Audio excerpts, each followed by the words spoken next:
Hello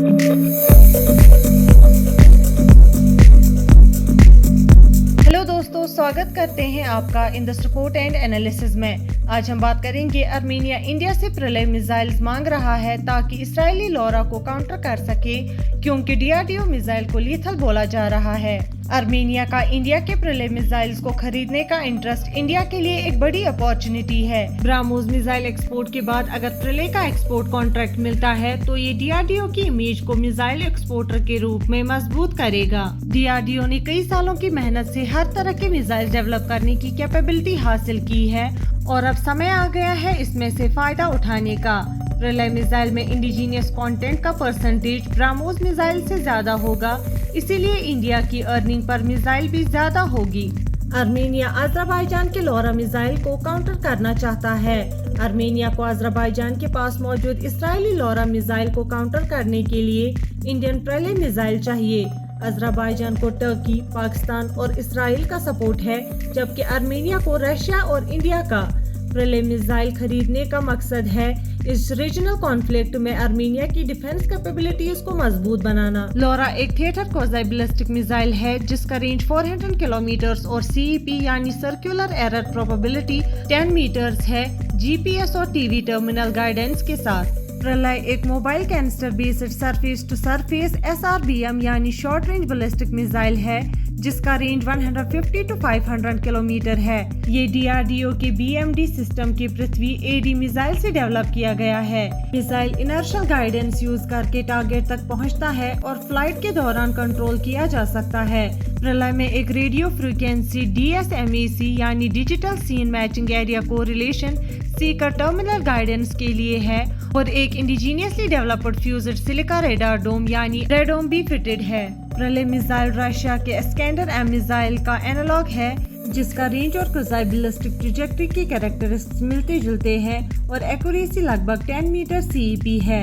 Iskander M optical या radio frequency DSMAC guidance use करता है। प्रलय मिसाइल में जेट वेन सिस्टम है थ्रस्ट वेक्टर कंट्रोल के लिए, जो इसे टर्मिनल फेज ऑफ फ्लाइट में एवेसिव मैन्यूवर्स करने का मौका देता है।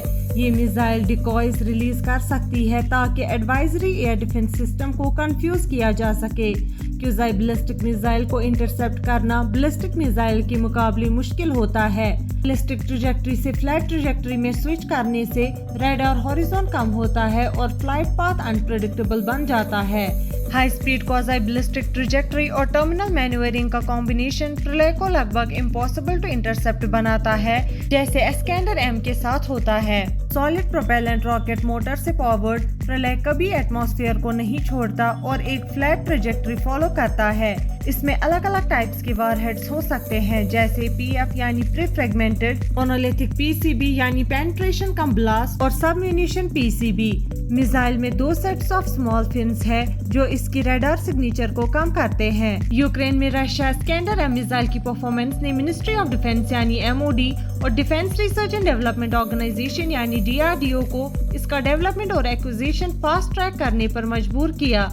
MOD ने इंडियन आर्मर्ड फोर्स के लिए लगभग 120 प्रलय बैलिस्टिक मिसाइल्स की प्रोक्यूरमेंट्स को क्लियर किया है और मिसाइल्स को इंडियन एयर फोर्स में इंडक्ट किया जाएगा और इंडियन आर्मी के द्वारा भी खरीदा जाएगा। दोनों इंडियन एडवर्सरीज के पास कैपेबल एयर डिफेंस सिस्टम है जो इंडिया के लिए मैन्ड एयरक्राफ्ट या क्रूज मिसाइल्स का यूज करते हुए डीप टारगेट्स को स्ट्राइक करना मुश्किल बनाते हैं। Tactical ballistic missiles battlefield introduction, counter air और स्ट्रेटेजिक स्ट्राइक्स के लिए एयर लॉन्चड क्रूज मिसाइल से ज्यादा इफेक्टिव है। यूक्रेन में low flying Russian stealth cruise missiles भी हाई एट्रेशन रेट्स फेस कर रही है। कंटेस्टेड एरोस्पेस से गुजरते वक्त आर्मेनिया जैसे छोटे देशों के लिए टैक्टिकल बैलिस्टिक मिसाइल्स फाइटर्स के साथ क्रूज मिसाइल डिप्लॉय करने से बेहतर और सस्ता ऑप्शन है एडवर्सरीज को डेटर करने के लिए। हो सकता है आर्मेनिया पहला देश हो जो इंडियन टैक्टिकल बैलिस्टिक मिसाइल में इंटरेस्ट दिखाए, लेकिन अभी तक ये भी पता नहीं है कि इंडिया ने मिसाइल एक्सपोर्ट करने में इंटरेस्ट दिखाया है या नहीं। इंडिया ने अभी तक खुद के फोर्सेस के लिए प्रलय को एक्वायर नहीं किया है। आज की वीडियो में बस इतना ही। मिलते हैं अगले वीडियो में, तब तक के लिए अपना ख्याल रखिएगा।